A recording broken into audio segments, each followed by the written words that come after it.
एठी सकाळु संज शुभे केवल से गोटे डाक, हे जगन्नाथ जय जगन्नाथ।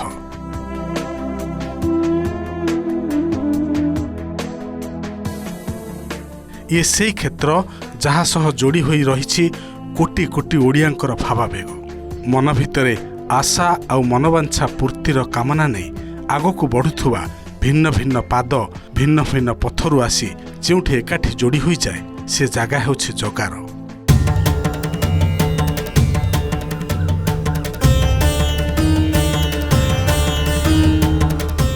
एठी जगतर स्वामी श्री जगन्नाथ केवल मंदिर रे नुहे बरं कोण अनुकोण रे वास करती। एठी भक्तर हृदय सीए, विश्वास रे भी सीए, उठा दोकानी जीविकार सीए, महोदधिर ढेउरे भी सीए। तांको करुणारू काणीचाए पाइबा पई व्याकुल प्रतिटी प्राण। जो करुणार अन्य नाम महाप्रसाद। महाप्रसाद भाग्य थिले मिले। महाप्रभु को आम दर्शन करूँ, आखि पुरे दर्शन करूँ, आ पेट पुरे अभड़ा सेवन करूँ। भोगप्रिय ठाकुर श्री जगन्नाथ तांको प्रसाद महाप्रसाद, अमृत समान तांको महाप्रसाद, जहाकू पाइबा पई मनीष कण देवता माने मध्य आतुर बोली विश्वास करा जाए। तांको महाप्रसाद तो प्रभुंकर सबुठू मूल्यवान प्रसाद। दुनिया रे कौन प्रसाद संगे समान भी पारिबनी। प्रसाद माने कृपा, महाप्रसाद माने विशेष कृपा। से भक्त मानक विशेष कृपा करबा पईगा तांको उच्चिष्ट अन्न को हमको प्रदान करुचंती, जोटा कि आपण महाप्रसाद हिसाब रे पाउचंती। संजीवनी तुल्य महाप्रसाद सेइथिरु टिके तुंडरे पकाई मुंडरे हाथ पुछि देले जन्म जन्मर पापरु मुक्ति मिलिथाए बोली विश्वास रहिछि। सेइथिपाई तो गीतरे गीतरे रहिछि, वैकुंठ जदि जाई नाहु मन श्रीक्षेत्र थरे जा, अमृत जदि चाखी नाहु मन कैबल्य थरुटे खा। दूर दूर रे थिबा भक्तंक पई एई महाप्रसादर दर्शन ही कालिया दर्शन सह समान। अन्यत्र जोटी सब भोग करा जाए से केवल आग्रहण करिथांती, माने केवल तांका नासा पटरे आग्रहण करिथांती। किंतु ये गोटे जगह जोटी स्वयं महाप्रभु समस्त द्रव्य भोजन करिथांती, जेहेतु स्वयं प्रभु एटी भोजन करते तेणु खाली मनीष नुहति देवता मान पाखे भी ये प्रसाद द्वितीय थर अर्पण करा जाय थाए। एटा भारत वर्ष रे कोनोसी जगह रे नाही।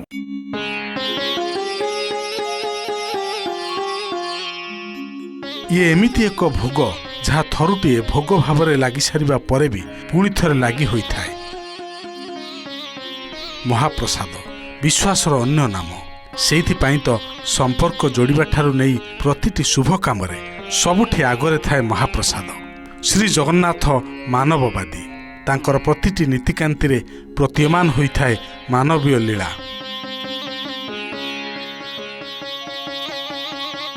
ए लीलारू भोग बा बाद जाता किपरि?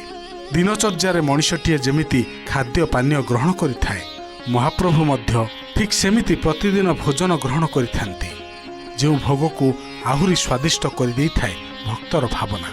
कालियार सही भोग थाली जो प्रतिदिन परसा जाई थाए भली कि भली पिठापणा, अन्न, डाली, साकर, बेसर, खीरी, खटा, पखाल एमिति अनेक प्रकार भोग। एमिति कि श्रीजीव को लगी होउथुबा केतक स्वतंत्र पिठा श्रीमंदिर छड़ा प्रायतः अन्य केउठी भी देखा मिले नहीं। महाप्रभुंकर भोजन नीति को मणही बोली कहा जाय थाए, किंतु ए मणही रत्न सिंहासन रे विराजमान महाप्रभु को भोग लगी सारिबा पर होई थाए अमृत मणही, जहाकू राजभोग मध्य कहा जाय थाए। पुणी एही भोग माँ विमला को अर्पण हेबा परे पालटि जाए महाप्रसाद। प्रतिदिन गोपाल वल्लभ नीतिरू आरंभ हुए बड़ देउल रे बड़ दियंक भोग नीति, जहा क्रमे सकाळ धूप, मध्याह्न धूप, संध्या धूप और परे बड़ संघार रे शेष होई थाए। द्वारपाल पूजा सरला परे गोपाल वल्लभ भोग अनुष्ठित होई थाए। गोपाल वल्लभ सरला परे सकाळ धूप बा राजभोग अनुष्ठित होई थाए। तापरे मध्याह्न धूप, संध्या धूप एवं बड़ सिंगार भोग, एई भलिया दैनिक महाप्रभुंकर भोग परंपरा अनुष्ठित होता है। श्रीमंदिर रे बहु प्राचीन समय भोग खंजा रही, जहाँ आम मादला पांजी अभिलेख तथ्य पाऊे ଗଙ୍ଗବଂଶ ରାଜା ଅନଙ୍ଗ ଭୀମଦେବଙ୍କ ସମୟରୁ ଶ୍ରୀମନ୍ଦିରରେ ବହୁବିଧ ଭୋଗ ଖଞ୍ଜା ଯାଇଥିଲା।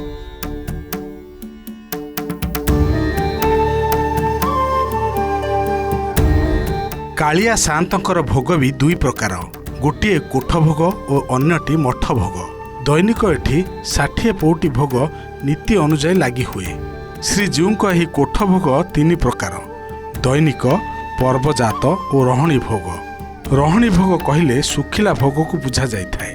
ଶ୍ରୀମନ୍ଦିରର ବିଭିନ୍ନ ଯାନିଯାତ୍ରା ସମୟରେ ଶ୍ରୀଜୀଉମାନଙ୍କର ଚଳନ୍ତି ପ୍ରତିମା ଯେତେବେଳେ ମନ୍ଦିର ବାହାରକୁ ଯାତ୍ରାରେ ଆସିଥାନ୍ତି, ସେତେବେଳେ ଏ ଭୋଗ ସେମାନଙ୍କ ପାଖରେ ଲାଗି ହୋଇଥାଏ।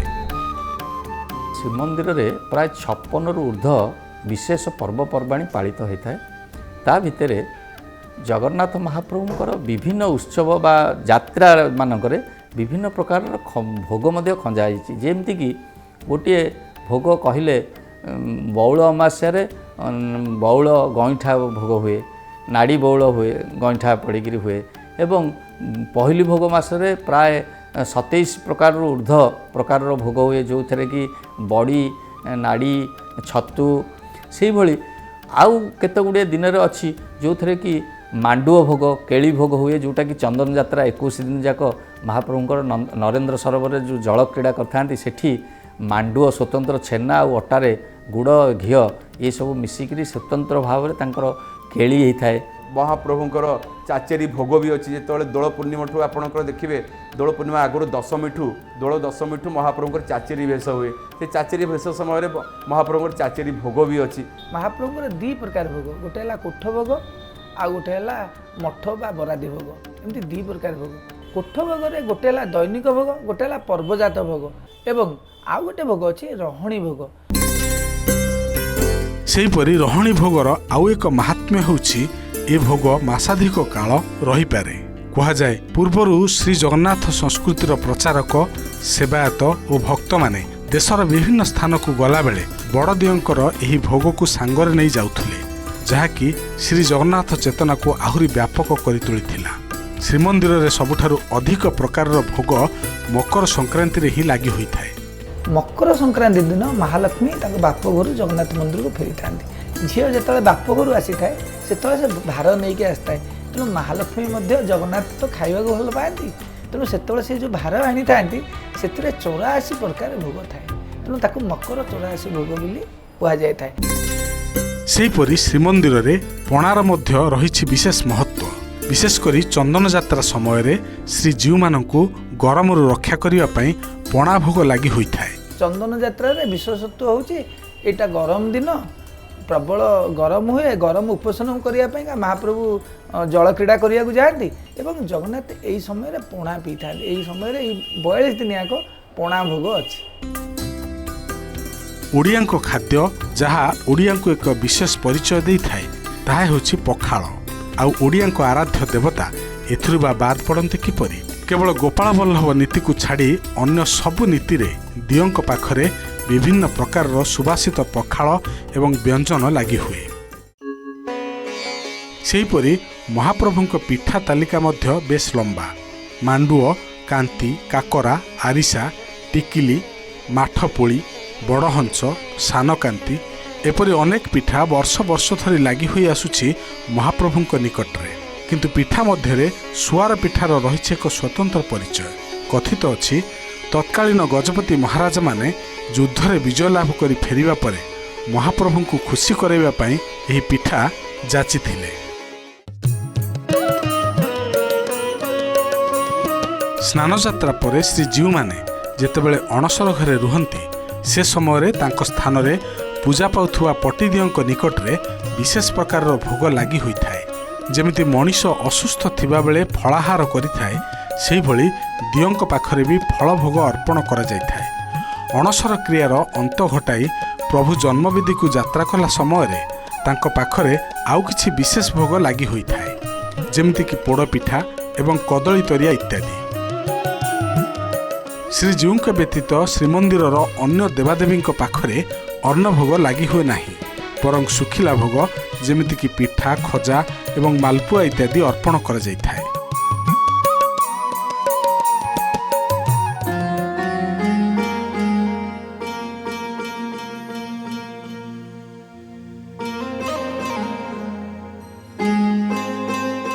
ମେଘନାଦ ପାଚେରୀର ଦକ୍ଷିଣ ପୂର୍ବ କୋଣରେ ଥିବା ଏ ରୋଷଘରକୁ ପୃଥିବୀର ବୃହତ୍ତମ ରୋଷଘର କୁହାଯାଇଥାଏ।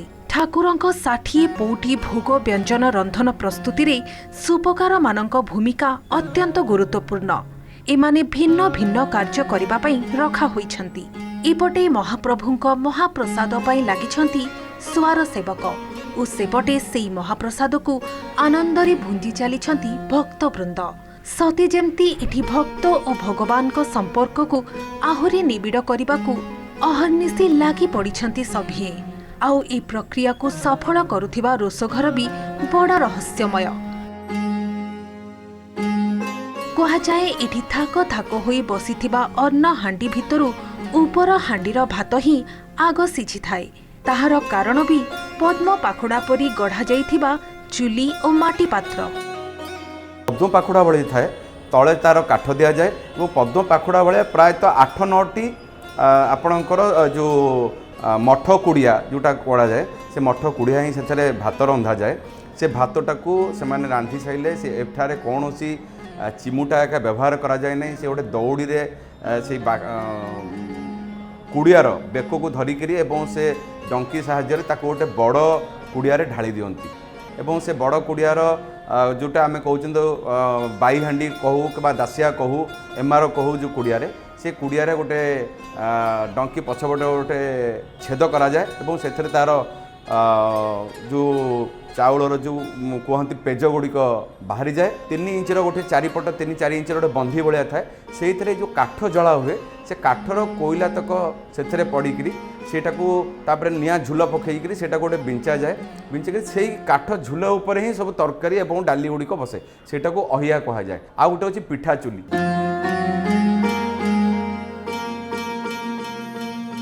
ଚୁଲା ଯେତେ ପ୍ରକାର ହେଉନା କାହିଁକି, ଏଥିରୁ ପ୍ରସ୍ତୁତ ହେଉଥିବା ମହାପ୍ରସାଦ ମହାନ ଭାବନା ଓ ମହା ଆନନ୍ଦର ପ୍ରତୀକ।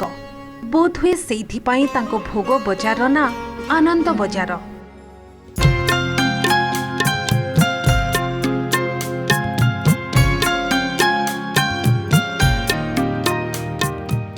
ତେଣୁ ଭକ୍ତର ଭୋକକୁ ବୁଝୁଥିବା ଭାବର ଠାକୁରଙ୍କ ଭୋଗ ଖାଇ ଭକ୍ତ ଯେଉଁ ଆନନ୍ଦ ପାଏ, ତାହା ହିଁ ତ ଆନନ୍ଦ ବଜାରର ମହତ୍ତ୍ୱ। କେଉଁଥିରେ ବଢ଼ା ଯାଉନଥିବାରୁ ନା ଏହାର ଅବଢ଼ା। ଆଉ ଏ ବଢ଼ା ନ ଯିବା ପଛର ଉଦ୍ଦେଶ୍ୟ ବି ବଡ଼ ମହାନ। ଧନୀ ଗରିବ ଉଚ୍ଚ ନିଚ କଳା ଗୋରା ସମ୍ପୂର୍ଣ୍ଣ ଜୀବଜଗତ ଯେଉଁ ଗୋଟିଏ କୁଡ଼ୁଆରୁ ହାତ ପୂରେଇକି ଖାଇବାର ପରମ୍ପରା ଓ ଅଧିକାର ରହିଛି, ସେ ହେଉଛି ଏହି ଅବଢ଼ା କୁଡ଼ୁଆ।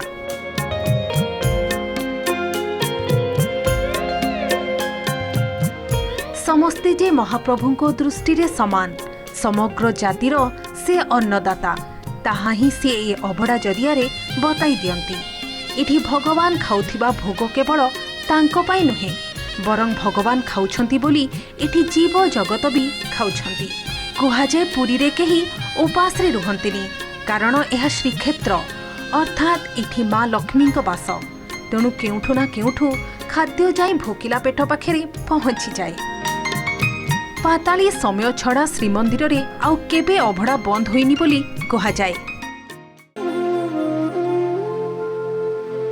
ଏମିତିକି 1866 ମସିହାରେ ଯେତେବେଳେ ସାରା ଓଡ଼ିଶା ନଅଙ୍କ ଦୁର୍ଭିକ୍ଷକୁ ସାମ୍ନା କରିଥିଲା, ଯେତେବେଳେ ଦାନା ମୁଠେ ବି ମିଳିବା ସ୍ୱପ୍ନ ହୋଇଯାଇଥିଲା, ସେତେବେଳେ ବି ଭୋକିଲା ମଣିଷ ପାଖରେ ଗୋଟିଏ ଆଶା ଓ ବିଶ୍ୱାସ ଥିଲା, କେବଳ ପୁରୀ ଧାମରେ ହିଁ ଅନ୍ନ ମୁଠେ ମିଳିବା ସମ୍ଭବ। ସେହି ଆଶାରେ ଅନେକ ଲୋକ ନିଜ ଘର ଦ୍ୱାର ଛାଡ଼ି ପୁରୀ ପଳାଇ ଆସିଥିଲେ। ତାକୁ ନେଇ ମଧ୍ୟ ଶୁଣିବାକୁ ମିଳେ ଏକ ଭାବ ବିଭୋଳ କଥା। ଯେତେବେଳେ ନଅଙ୍କ ଦୁର୍ଭିକ୍ଷ ହେଲା, ସେତେବେଳେ ଇଂରେଜର ଆମର ଏଠି ଯିଏ କଲେକ୍ଟର ଥିଲେ, ସିଏ ସେ ସମୟରେ ପୁରୀକି ବହୁତ ଲୋକ ପଳେଇ ଆସୁଥାନ୍ତି, ହଜାର ହଜାର ଲୋକ ମାଡ଼ି ଆସୁଥାନ୍ତି। ସେତେବେଳେ ସେ ରଜାଙ୍କୁ କହିଲେ ଯେ ଆପଣ ପୁରୀକି ବନ୍ଦ କରନ୍ତୁ, ମାନେ ଜଗନ୍ନାଥଙ୍କର ଭୋଗ ବନ୍ଦ କରିକିରି, ଜଗନ୍ନାଥ ତ କାଠ କଣ୍ଢେଇ, ଏଙ୍କୁ ଏତେ ଭୋଗ ଆପଣ କାହିଁକି ଦେବେ, ସେଇ ସମସ୍ତ ଚାଉଳକୁ ଆପଣ ସେଇ ଲୋକଙ୍କ ପାଇଁକା ଉତ୍ସର୍ଗିତ କରିଦିଅନ୍ତୁ। ସେତେବେଳେ ସେଠୁ ରଜା ସେଇ ଇଂରେଜମାନଙ୍କୁ ଲୋକ ଆମର ଓଡ଼ିଆ ଲୋକଙ୍କର ଜଗନ୍ନାଥଙ୍କର ପ୍ରୀତି ଦେଖିବା ପାଇଁକା କହିଲେ, ହଉ ଆପଣ ଗୋଟେ କାମ କରନ୍ତୁ, ଯେତେ ସବୁ ଏଇ ମାନେ ଭୋକିଲା ଲୋକ ଆସିଛନ୍ତି ସେମାନଙ୍କୁ ବଡ଼ ଦାଣ୍ଡରେ ବସିଆ ଯାଉ, ଆମେ ଗୋଟେ ସଭା କରିବା, ସେ ସଭାରେ तांकु आमे एई प्रस्ताव दबा जे जगन्नाथ पाखे भोग करवानी तांकर समस्त चाउल आमे रोषेई करिकरी आपण मानकु आमे खाइबाकू दबु। सेतेबेले गोटे 80 वर्षर बुढ़ी ठिया हला देह थरुची कहला जे मो पुओ मो स्वामी भोकरे मरी जातु तथापि मो कालिया शांत को मु उपास रखिबिनी मो कालिया शांत खाऊ आमर बरम जदि किछि अछि आमे सब देइदेबु किंतु आम मानक पई मो कालिया शांत उपास रहंतुनी। इंग्रेज सरकार भावीभूत हो जाइथिले जे ए ओडिया लोकंकर जगन्नाथଙ୍କ प्रति केते प्रीति। सतरे एटा ही तो भक्त और भगवान को भीतरर भाव जो भावरे बंधा कालिया ठाकुर।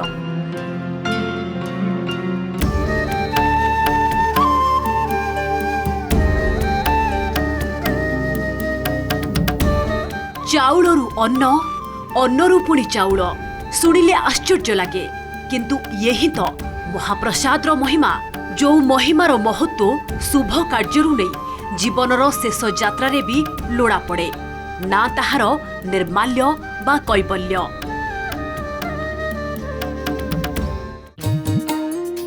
कुहा जाए श्रीमंदिर रे अन्न को नष्ट करा जाएनी, लक्ष्मी अन्नर देवी, तेणु एठी अन्न बलिले ताकू निर्माल्य खला को पठा जाए। तेबे यह व्यतीत निर्माल्य प्रस्तुति पाई भी श्रीमंदिर पाकशाला रे स्वतंत्र पाकर व्यवस्था मध्य रहिछि। श्रीमंदिर बाहर बेढ़ार दक्षिण पश्चिम भागरे थिबा नीलचक्र उपवन मध्यरे रहिछि निर्माल्य खला। ए खलार रक्षक हेउछन्ति निर्माल्य महावीर। भगवान खाइले जीवजगत खांती, तेणु जगन्नाथ एठी जीविका मध्य। सुखिली भोग पाई डाला प्रस्तुत करुथिबा व्यवसायी, सलितारू नहीं सिंदूर बिकुथिबा बुढ़ा मौसा, सबुठी तांकरी नाम, तांकरी छाप और तांकरी स्वाद। आउ ये स्वाद भितरु अन्यतम पुरीर प्रसिद्ध खजा। खाली जे यह ठाकुरंकु लागि हेउथिबा भोग नुहे, जीवन जीवार बाट मध्य देखाइछि ये। आउ सेइथिपाई तो सकाळु नै राति जाए एठी महकु थाए मिठा मिठा ताजा ताजा खजार बास्ना। खजाटर जेतेबेले चाहिदा बढ़ीगला ताकू व्यवसायीकरण करी निश्चित भाव में बाहर सेगुड़ाक बिक्री करा जाउछि। खजा ही व्यवसाय। महाप्रभु ये मिठा खाइबा ठाकुर, मिठार ठाकुर। प्रत्येक दिन आमर 4 ରୁ 5 बस्ता मैदा काम हुए, प्रत्येक दिन बेपार हुए, प्रत्येक दिन सर जाए खजा। लक्ष संख्यक खजा ये बिक्री हुए प्रत्येक दिन। ए भोग केवल पुरीवासी नुह कि भोग केवल ओडिशावासी नुह, ए भोग समग्र विश्ववासी आउ खास से प्रभु पाखे लगी हुए सुखिली भोग, जहाँ को प्रतिटी श्रद्धालु बड़ श्रद्धारे पाई थाए। कैमरा पर्सन प्रभात सिन्हा सह अपर्णा महांती, ओटीवी। सतरे थाको थाको करी जेतबळे बेपारीटीए जगन्नाथंको ना नहीं एठी सिरा दिया खजा सजेई दिए, सेतबळे ए खजा सह ता जीविका और ता परिवार पोषिबार माध्यम भी सेमिति सजाड़ी होई जाए।